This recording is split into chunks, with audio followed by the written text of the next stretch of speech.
Today we turn to Psalm 46. Psalm 46. So I invite your attention there.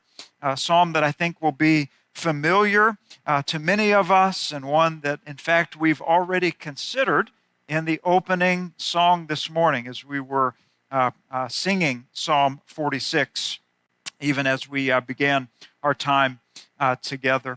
But Psalm 46 is a familiar one, and one that I pray will be an encouragement to us this morning. We have seen that there are many different types of psalms, and some of them are for wisdom. Some of them are even prophetic in nature or messianic. We know that there are many different types, but yet in each one, we see that they direct our focus upon God. Regardless of the circumstances of life, regardless of the situation we find ourselves in, the Psalms are there to point us to look to Him. And we're going to see that even in Psalm 46, that we're going to see that we can put our hope in God. He is in the midst of everyday life, and whether that is a good day or whether that is a bad day. And I think that as we reflect, would you agree that at times we do have bad days, don't we? Even as followers of Christ, even as people of faith, we can have bad days. Or you might even say we, at times, can even have a rough season of life, a rough stretch that we walk through. Psalm 46 gave great comfort, as Dennis reminded us, great comfort to Martin Luther.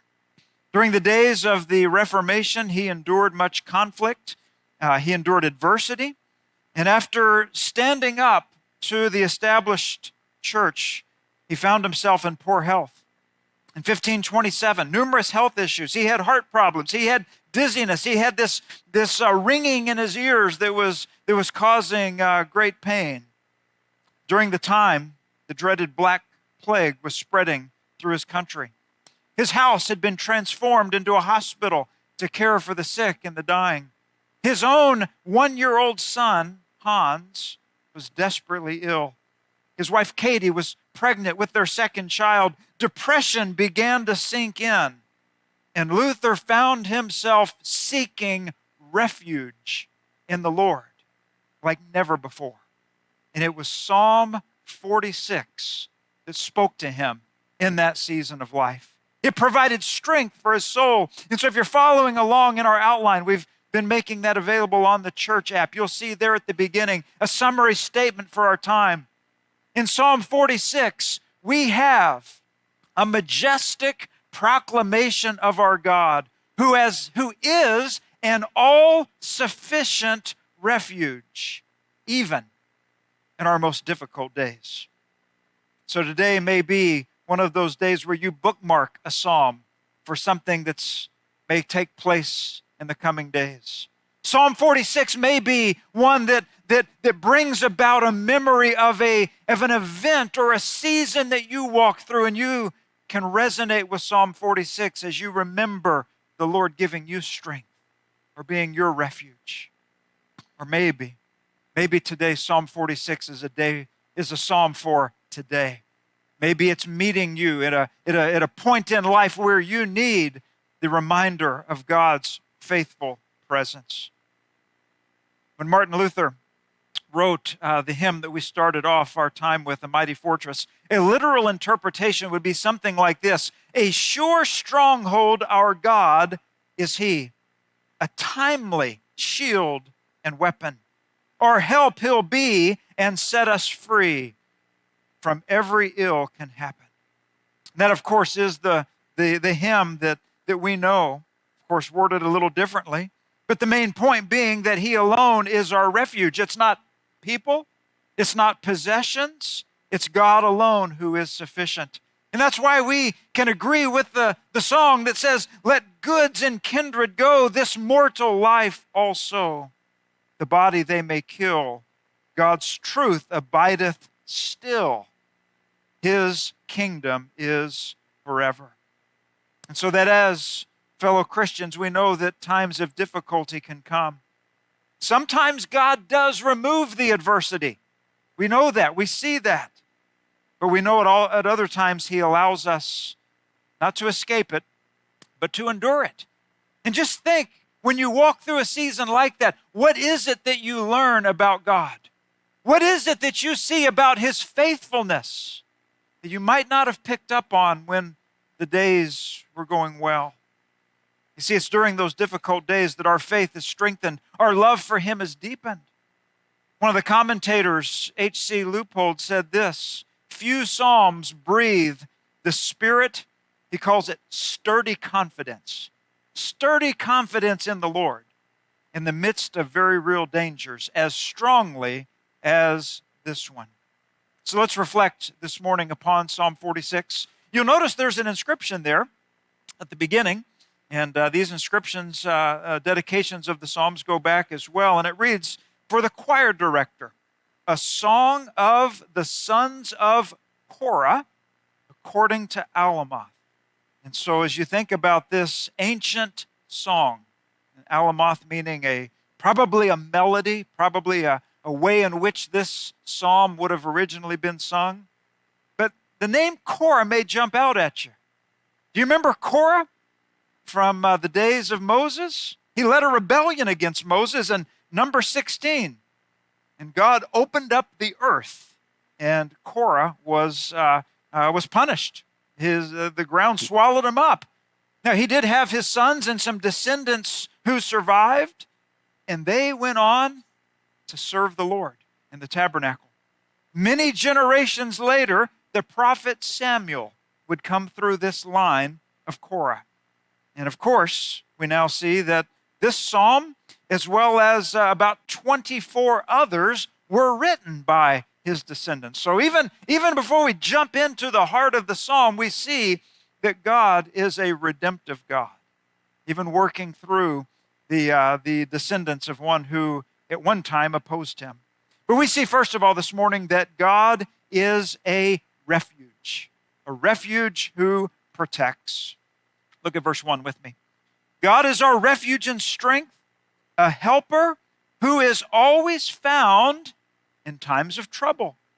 Therefore, we will not be afraid, though the earth trembles and the mountains topple into the depths of the seas, though its waters roars and foams and the mountains quake with its turmoil. And then you see the little word there at the end of verse 3, Selah. Let's start with that word, Selah. You'll see that it appears 3 times in this psalm. There in verse 3, but also in verses 7 and 11. The origin of the word is a bit unknown. There's some disagreement regarding exactly what this word Selah means, but it's regarded as a pause. It could have been even a musical notation. After all, we're studying a song. Maybe it was a time for a vocalist or an instrumentalist to rest. The Amplified Bible, anytime the word Selah is used, gives a phrase instead. Pause and calmly think about that. Everywhere that word appears. And so maybe for us, as we think about each of these sections of the psalm, it's a call for us to pause, to reflect, to consider, rather than just working through it quickly, to rest, to pause, to see what is it that is being described. Now, of course, these opening verses are speaking of a time in which the foundations of the psalmist's life are being shaken. But even in the midst of this time, God is described as a refuge, as a strength. And so think about that word refuge. It means to shelter from danger, to shelter from the elements. Could have been a refuge, even as you think about the life of David. A refuge could be to shelter from one's enemies. But protection is only as good as the refuge is strong. You see, there's a big difference on where you choose to find refuge, right? You think about different structures and whether they are flimsy or whether they are durable. Something like a bounce house or a beach house or a fortress may have different levels of protection. And so here the fortress is a sovereign Lord, one who is literally unconquerable. He is the one who says, I will be your fortress. But he also says that he will be your strength. It means that he doesn't just shelter us, he also empowers us. He gives us the strength that is needed even when the foundations are shaking. Notice here the emphasis is on how God helps his own people. I've been reading out of the CSB. It says, a helper who is always found in times of trouble. You may have heard it or learned it by saying a very present help in time of trouble. Now, isn't that a reminder that we need? When we're going through a difficult circumstance, maybe that's not on our mind. Maybe it's in those circumstances that we feel all alone.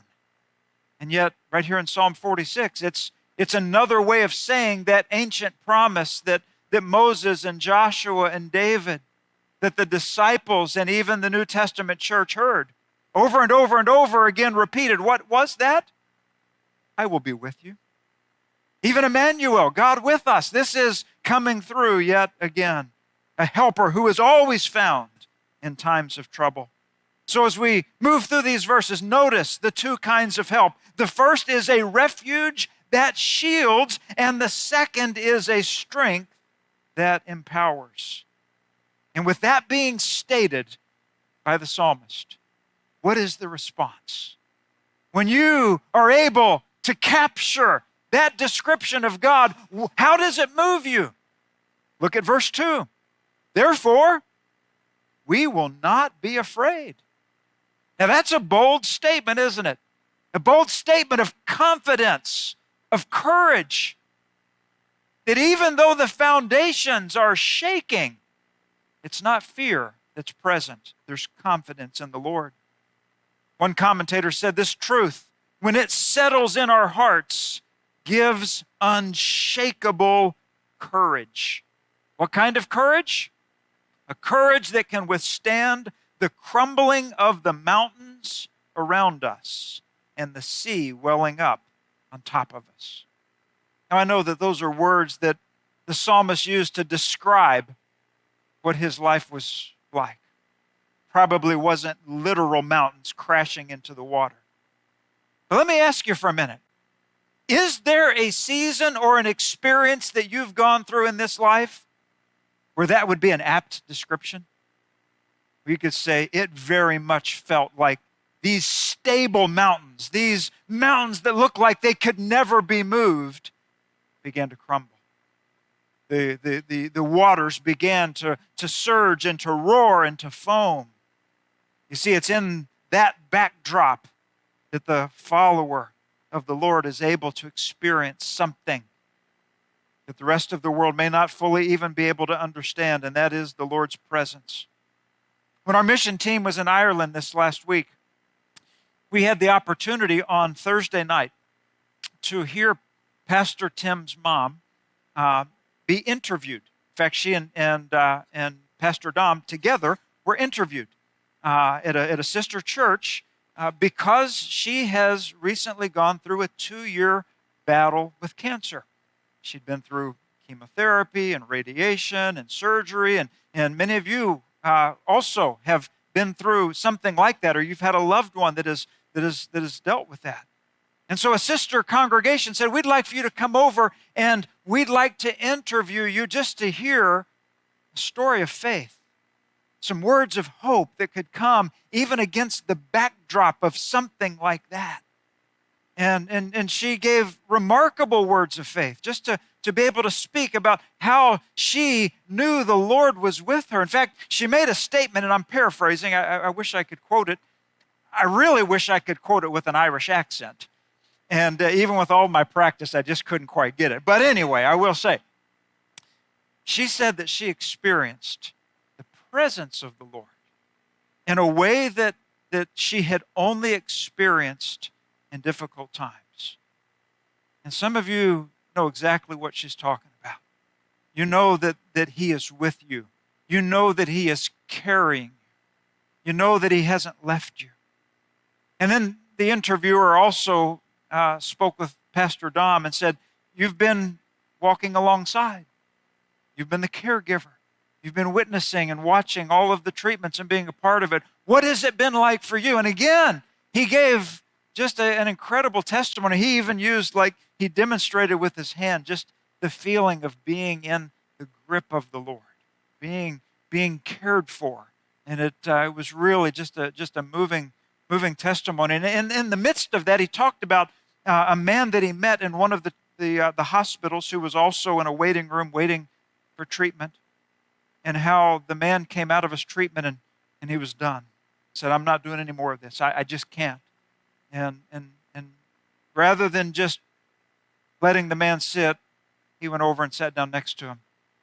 They began to talk, and he asked if he could pray with him.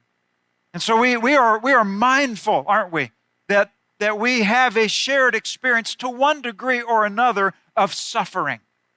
And yet to have a psalm like this that encourages us to put our eyes on the Lord, to think about refuge, why that's needed, how it is accessible. Now, turning back to Psalm 46, I know that many people have tried to speculate, what's the occasion that the psalmist is describing? Do we have an historical event of what might have been going on when it was written? And there's speculation, but again, as we read the psalm, we don't see exactly what was happening. But some have said maybe it was written during the reign of Hezekiah. The Assyrian army was moving in to the city of God, into Jerusalem, attacking. 2 Kings 18 and 19. They were boasting that no God of any nation had ever been able to stop them when they decided they would proceed. You may remember what happened. That night, the Lord sent out angels. Angels of the Lord went out. And I went back and looked at it again to make sure that I had the number right. 185,000 soldiers perished. 185. That's quite a power. Now, the imagery here conveys earth-shaking circumstances, things that may seem like they are out of control, but we are told here that we do not have to fear. Trouble is not optional in this life. But I will tell you, brothers and sisters, refuge is. Refuge is. We can find examples of those who will panic rather than trust. And so that's why today we come to a familiar psalm that maybe is speaking to us even now. The protection of the Lord can give us courage when we think that He indeed is a refuge. But secondly, we notice that God is a river who provides. Now, this might take us back to what we read in Psalm chapter 1 a few weeks ago, thinking about that river, thinking about the metaphor there of the provision of a river. That's what's used here in verse 4. Look at it with me. There is a river, its streams delight the city of God, the holy dwelling place of the Most High. God is within her. She will not be toppled. God will help her when the morning dawns. Nations rage, kingdoms topple. Let me just ask you, do we ever see this, even in our age? Nations raging? The earth melts when He lifts His voice. The Lord of armies is with us. The God of Jacob is our stronghold. Now, this river is serving as a contrast. You see, in the beginning of the psalm, we see mountains crashing into the sea. Here, in verses 4 through 7, we see a river. We see a stream that even causes delight among God's people. You see, in ancient Israel, rivers symbolized life. They symbolized peace, God's sustaining presence. And here we see what is provided. It is delight. It is joy. Ever since Genesis 2, we see that a river has been a symbol of God's presence. The rivers flowing into and out of the Garden of Eden remind us that the abundance of life ultimately comes from God Himself. And here, once again, in this psalm, we see a picture of God's presence like a calming river flowing through the nations. Now, of course, it mentions the city of God, the place we would consider as Jerusalem. But if you think about it, when this psalm was written, there was only a small stream, the stream of Siloam. So I think what we're looking at in this psalm is also an end times perspective. We think about what it will be like in the new creation, as the prophecies of the Old Testament about a new creation, Isaiah 65, a new temple in Ezekiel or Daniel chapter 9, even the idea of a new Jerusalem in the book of Revelation. And with that we see a river. Revelation 22:1, then he showed me the river of the water of life, clear as crystal, flowing from the throne of God and of the Lamb. And so whether we are in Genesis or Revelation or one of the prophets, or right here in Psalm 46, we see a picture of a river. And we let that analogy do its work within us. Even though the world may be shaking, the stream of God's presence continues to flow. One commentator said, when it feels as if the world is falling apart around us, we must know that God is there, and it's His presence that can give us joy in the midst of chaos. Look with me again at verse 5. It says, God is within her. She will not be toppled. This idea of an ever-present help, speaking of not just one that is passively observing. That's not what God is doing. He is actively involved. Yes, He sees what's happening, but He's also providing. That's the picture of the river. And maybe we've come today, and maybe for some the soul is parched. Maybe the fears are real, and it's the provision of God that you've come this morning looking for. Well, even in this verse 5, it says that God will help her when the morning dawns. The very beginning of the day, He's there. If you look at the end of verse 6, it says, when He lifts His voice. See, when the Lord lifts His voice, it drowns out all the other voices. As part of our evangelism this last week, I was mentioning that we spent the late afternoons, early evenings just doing street evangelism. If you've ever done that, you know that's not the easiest thing to do, right? Walking up to a complete stranger, trying to start a conversation that you hope will move into a spiritual direction, right? And so we're here at this park right next to the River Shannon, and there's a big shopping mall as well, and so lots of people coming and going, and you've got your students out there.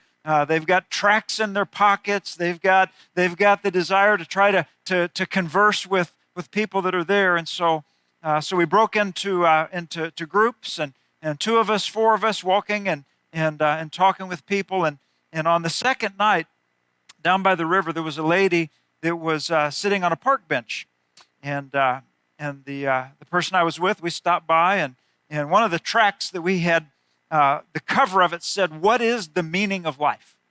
That's a pretty deep question, isn't it? Particularly when you're just talking to a stranger, right? What is the meaning of life? Let's talk about that. And I didn't know what to expect, but she looked right up at me and said, "For me, there is no meaning." Really? And so she began to tell us more about her emotional state, about struggles that she's had. And then she said this. She said, "In fact, I was sitting here looking at the river, wondering if it might be better just to jump in." And I know some of you are thinking, well, that's probably a pretty extreme statement for someone to make, right? Maybe it was hyperbole, except for the fact that right next to us was a monument that was dedicated to the lives that were lost in the river due to suicide. There was even a number there that someone could call. Like, they've shown up with that on their mind. Here's a number to call. And we felt like, at least at that occasion, that the Lord brought us to have a conversation with her. And I won't share all the details of it, but I will say that the student that was with me was so compassionate towards her. And at the end of our time speaking, offered to pray with her. Beautiful, beautiful, compassionate prayer. This lady had heard many different voices in her head, a lot of different lies that needed to be combated. And so as we look at this psalm and we see this idea of the voice of God. I just want to tell you, there are a lot of voices out there, aren't there? Or maybe we should say it, there are a lot of voices in here. Sometimes speaking things to us, words that are lies, things that are not true. And we need the voice of God. We need the promises of God to come alongside and redirect that thinking. And so by God's grace, we were able to share many different promises of God, to point her to Christ, who is the Good Shepherd. You see, when God lifts his voice, it is a voice of strength and a voice of assurance. But would you agree that it's also a voice of compassion? And that's what she needed to hear. And sometimes, maybe even this week, the Lord will allow us to share. Well, God is a refuge. God is a river. Finally, number 3, let's look at verses 8 through 11. We're going to see that God is a ruler who establishes peace. Now, you may read this and think that there's a bit of a shift happening, and I think there is. Like many passages of Scripture, there are meanings for the present. There are meanings for the original audience. There are meanings for us today. But oftentimes there's also a meaning that is for the not yet, for what has not yet come. And as I dug into the psalm this week, I saw some commentators that were really pointing to this, even thinking about end times. So with that in mind, let's look at verses 8 through 11. Come, see the works of the Lord, who brings devastation on the earth. He makes wars cease throughout the earth. He shatters bows and cuts spears to pieces. He sets wagons ablaze. Stop fighting and know that I am God. Exalted among the nations, exalted on the earth. The Lord of armies is with us. The God of Jacob is our stronghold. And what's the word at the end? Selah. To pause, to reflect. This may be an underappreciated portion of the psalm. Really, what we have is a picture of military victory, which wasn't really what we were thinking of when verses 1, 2, and 3 began. But again, the context of the writing might have been during an invasion of Jerusalem, a time in which the Lord worked miraculously. But I think the verses are actually picturing a time that has not yet come. And one reason we might say that is because we look at the world we live in and we know that the wars have not yet ceased. Just think of what we pray about globally. As we think about the persecuted church, or even as we think about nation upon nation, you know where the hot spots are. You know where the conflict is happening. You know where we're praying that peace would come. And so we know that we live in an age where wars have not yet ceased. And so to read these verses solely through our personal experience, though we can reflect upon the ways in which the Lord fights our battles, that's not a wrong takeaway from Psalm 46. It's one that I hope we will all consider. In fact, sometimes we sing a song that is something like this: I'm fighting a battle that you have already won. We see the call to stop striving and see God do a work. But these verses also speak about more than our own personal experience. Look again at verse 8. It describes God as bringing devastation upon the earth. Those are pretty striking words, aren't they? I mean, the beginning of the psalm, the devastation was mountains falling into the sea. Now we see what I think we could rightly understand as the wrath of God being poured out. Maybe we think of passages such as 2 Peter chapter 3 or Revelation chapter 19 describing that time in which the Lord will work. He will bring about a day in which evil will be destroyed once for all. He will then renew his creation. Verse 9 declares that he will one day make all the wars on earth cease. But I want us to see that the description here in this psalm is not that God is a peace negotiator. He will come as a conquering king. And there's quite a difference between that. In fact, back in the days of the Roman Empire, they had a medal that would sometimes be given surrounding their conquests and their war. And this medal, I read, depicted a goddess of peace. And in one hand, holding an olive branch. And in the other hand, a torch that was setting on fire heaps of armor. One being a negotiated peace and the other an imposed peace. And you can think of the difference between those two. The olive branch symbolizing the negotiation, but the torch describing a conquering army. And if you look at verse 9, I'll let you guess which of these two it is. He shatters bows and cuts spears to pieces. He sets wagons ablaze. You see, he comes as the conquering king. He comes imposing peace upon the earth. And I want to give you an extended quote from a commentator that I read this week by the name of Jim Hamilton, because I think he really brings out at the latter part of Psalm 46. If you're following along in the app, you'll see that it's there. This is what he said. Psalm 46 sings of the day when Daniel's statue will have been struck by the small stone that becomes a great mountain to fill the whole earth. When the four beasts will have been stripped of dominion, and the one like a son of man will have received the kingdom that cannot be shaken. I wanted to include that because it wasn't all that long ago that we went through the book of Daniel. And we looked at the statue, and we considered the stone. We considered these four beasts. And he's connecting Psalm 46 back to that. He goes on to say the destruction of the kingdoms, the purging of the defiled world in Psalm 46 is accompanied by the depiction of the river that gladdens God's city with foundations, where the things that cannot be shaken remain. But then it's this final section that he wrote that I really want you to hear. He said this, describing this scene: sin's warrant has been canceled, death's power defeated, the dragon dethroned, the serpent's head crushed, all because the king died and rose.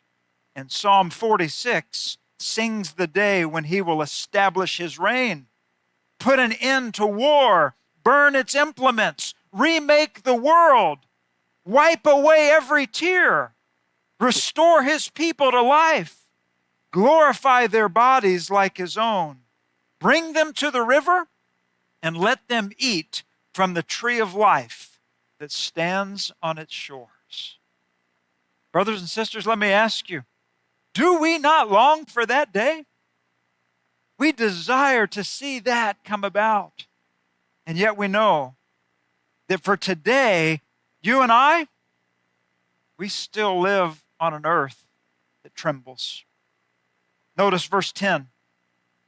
A shift takes place in the speaker from the psalmist to the Lord himself. What does he say? Stop fighting and know that I am God. Stop fighting. Some translations say, be still. Be still and know that I am God. It's the only command in Psalm 46. It's found right here in verse 10.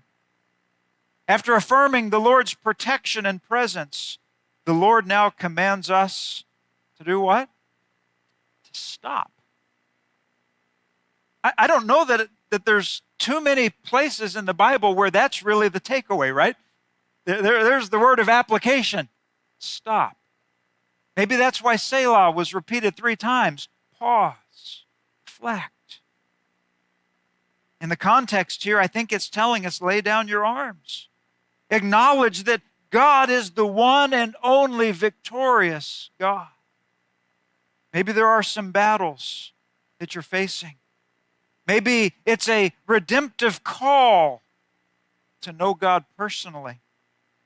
In fact, if you look back at verses 1, 7, and 11, when I was working back through this week, I just circled the word our, O-U-R, because it's in all 3 of those. Our, this personal word that that means that God is not just a disconnected one, but he is one who is known and received personally.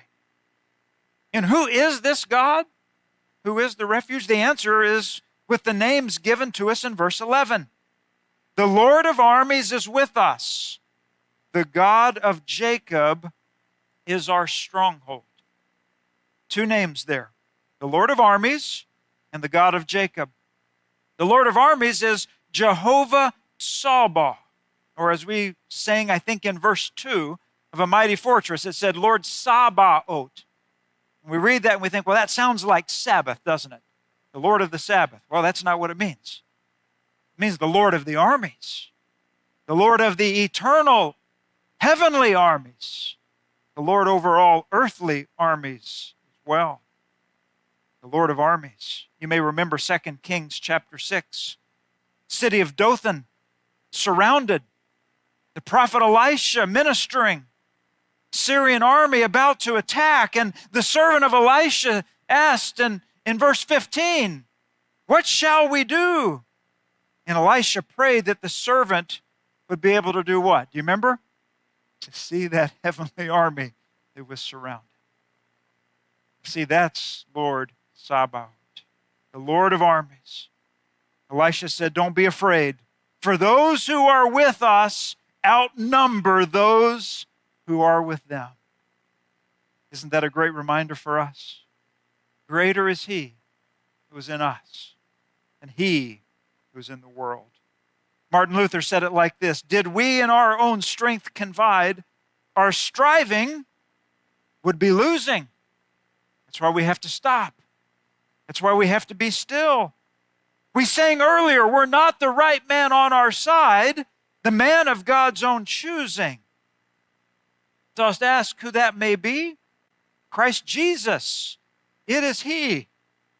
And what title did he give him in the song, in the hymn? Lord Sabaoth. His name from age to age the same. And he shall win the battle. Yes, he is the good shepherd. But yes, he is the Lord of armies as well. The victorious warrior. But we see there's also a second name there. It says he's also the God of Jacob, right? You think about him being the God of Abraham, Isaac, and Jacob. Jacob might have been the least impressive of the three when you think about his background, right? He was a deceiver. He was a schemer. Yet God loved Jacob. The Lord of armies loved Jacob. You know what?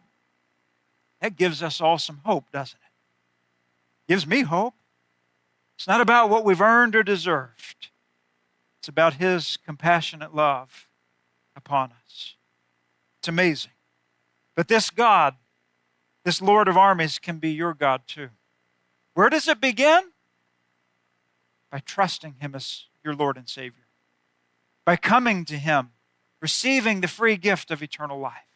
Trusting that his finished work on the cross when he laid down his life was sufficient to pay for the sins of the world. So as we wrap up, whatever it is that you're walking through, a diagnosis, a disappointment, a disaster, know that God is a refuge. He can be your strength, your helper, your river, your fortress. It's a matter of coming to him. So let me just give a few points here, a few questions for us to consider, some actionable insights based upon what we've read. The first one is this.